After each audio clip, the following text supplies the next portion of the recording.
The founding master said, in the past, founders of religions appeared to instruct sentient beings on how to conduct their lives. Their core principles differed by era and region, like specialties within medicine. Buddhism focused on formlessness, cause and effect, transforming ignorance into awakening. Confucianism emphasized forms, duties, relationships, self-cultivation, and world peace.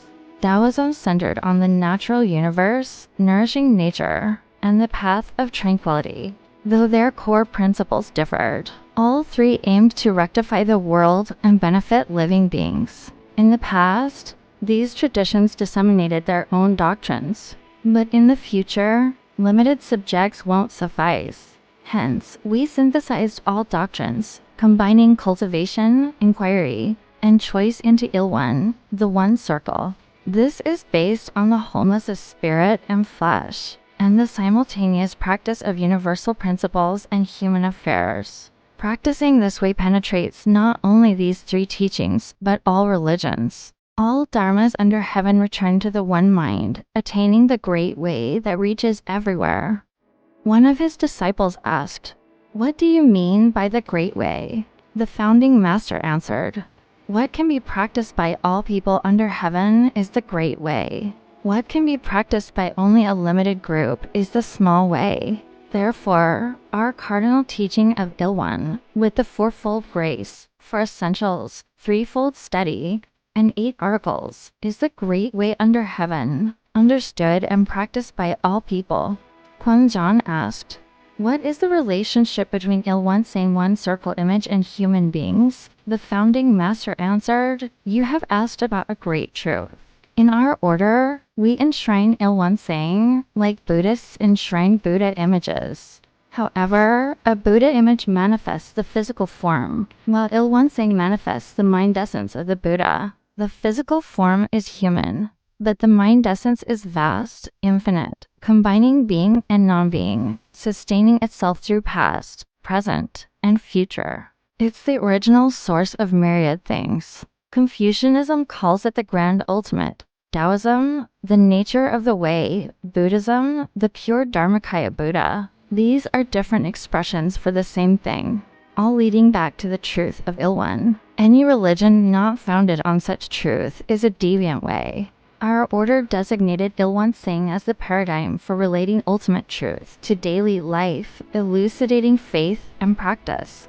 Kwon asked again, "How do we practice faith in Ilwan Singh?" The founding master replied, "Take Ilwan Singh as the object of faith, believing in its truth, pursuing merit and happiness. The content of Ilwan Singh is the fourfold grace. The content of the fourfold grace is all things in the universe. There is nothing among myriad things that is not the Buddha. Maintain a respectful state of mind. Treat myriad things with the same pure mind and pious attitude as for the Buddha. Exert ourselves to make Buddha offerings directly to the myriad things, creating merit and happiness. We prompt people to transform partial faith into well-rounded faith, and superstitious faith into realistic faith."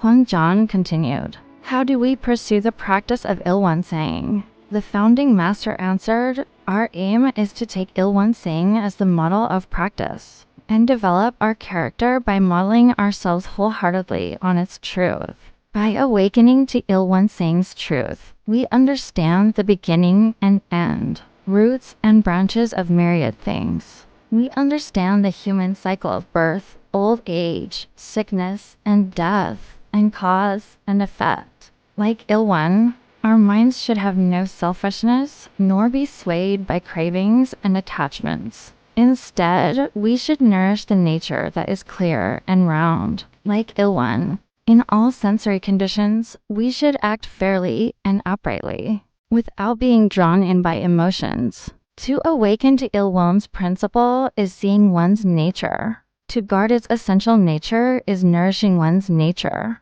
To engage in conduct well-rounded like Ilwan means to command one's nature.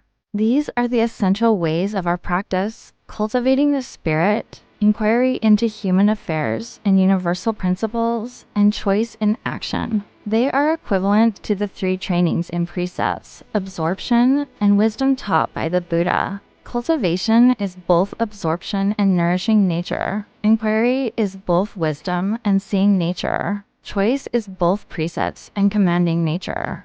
If we sincerely follow this practice, regardless of background, we will all attain Buddhahood.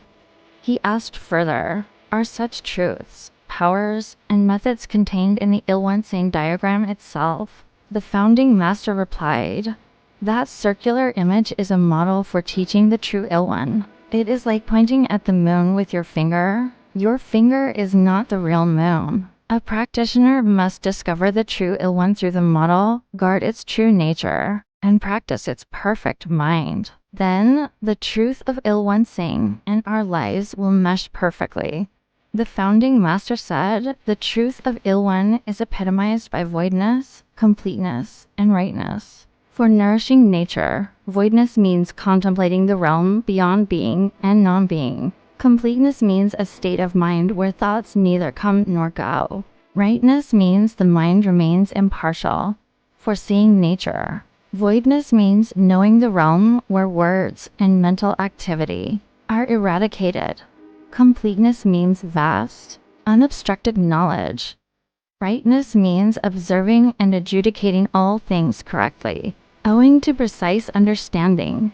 For commanding nature, voidness means practicing no thought in all matters. Completeness means practicing non-attachment in all matters. Rightness means practicing the middle way in all matters.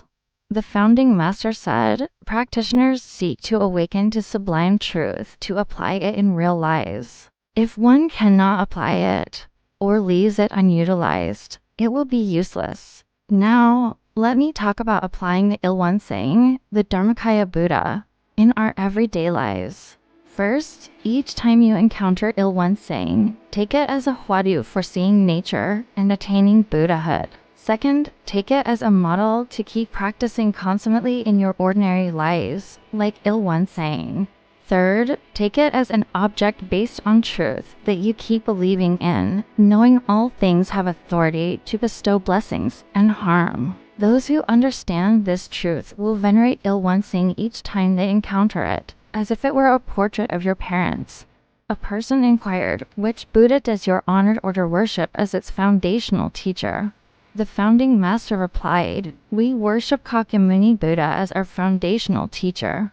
The person asked again, if Shakyamuni Buddha is your teacher, why not enshrine his image, but Il-One-Sing? The founding master replied, with an image of Shakyamuni Buddha, it is difficult to elucidate a realistic understanding of bestowed transgressions and merits. However, Il-One-Sing represents the pure Dharmakaya Buddha, heaven and earth, parents, fellow beings, and laws are all transformation bodies of the Dharmakaya Buddha. We can easily expound the evidence that these bestow transgressions and merits on us. Therefore, we enshrine Il-One-Sing as our object of faith. The person then asked, if this is the case, aren't you only paying lip service to Shakyamuni Buddha, and in fact not showing him any particular propriety? The founding master answered, even without a Buddha statue in our Dharma halls, we direct adherents' faith to have sincere respect for the Buddha. True worship lies in eternally transmitting and developing the Buddha's Dharma lineage and his work. By respectfully receiving his fundamental spirit and engaging in practices ourselves, when we employ our six sense organs, this is what we emphasize. For how could worship be limited only to enshrining and bowing before his image? The person asked again, to enshrine Il-One-Sing to interpret transgressions and merits is appropriate for the wise. However, in any age, the wise are few and the ignorant many.